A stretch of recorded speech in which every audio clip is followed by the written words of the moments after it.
So step 5, automate the logging of your expenses. So when you have a side business, and I talked about how you're going to convert your personal expenses to business expenses, right? So that personal meal cannot be a business meal if if you discuss business issues during that meal, right? How do you justify this so Uncle Sam doesn't come knocking down your door saying you're cheating on your taxes? You log everything, right? Same thing if you, for those of you out there who work for a corporation, right? When you travel on a business trip, you have to come back with a business expense log, right? The hotel, the car, the mileage, the plane ticket, right? Well, you do the same exact thing with your personal business. So if you go out there and you're traveling, going out there having meals, discussing business, you got to keep logs of that. But you're saying, hey, it's probably hard, it's probably going to be a hassle. You're right. Those are the apps out there that make it easier for us and automate this for us. My personal favorite is an app called Expensify, right? I have a link down below on my blog, or just go on Google and type in Expensify.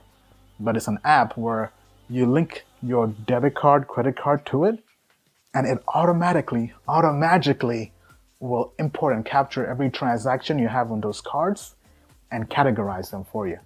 So it'll say, hey, this seems like a meal or food expense. This seems like lodging expense. This seems like whatever, right? Electric, whatever. So it categorizes them for you.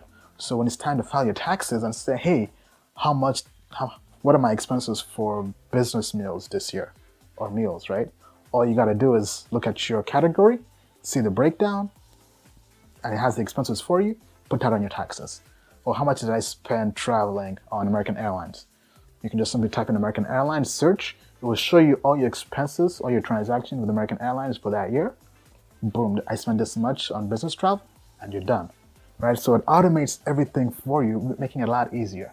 So that's what I do, and I don't even look at it until it's tax season, really, right? So everything is on autopilot, and my logs are in check. So if there are any questions from Uncle Sam, I'm good.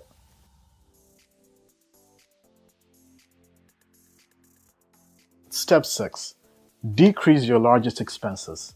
Things like your rent or mortgage, your car payment. Get the large expenses and payments and try to decrease them. Don't focus on the tiny ones, right? The big ones that will make the biggest impact on you making 6 figures. So for example, if you travel out on business for work, get your house and you can put that on Airbnb and decrease your payments by making some extra income on the side. Like last year, I made 27 grand alone on the side renting my house on Airbnb. So it's easy money, right? So most people are paying rent. I'm out there making money, right? So if I'll be traveling somewhere for 3 days for work, I'll have somebody stay in my house, right? That's one way of doing it. Or if you have a car you don't drive, maybe when you're traveling as well, you can also rent it out on sites like Turo.com. And this is a site where, kind of like Airbnb, you can rent out your car to other people. And it's safe because they give you a $1 million guarantee or insurance. So if somebody messes up your car, you're covered, right? So sites like this can help you decrease your big payments, like your rent, your car payment, and other large expenses. Try to downsize them, right? Or if you're living in an expensive city, maybe you can go somewhere that's cheaper to live in. So decrease your expenses.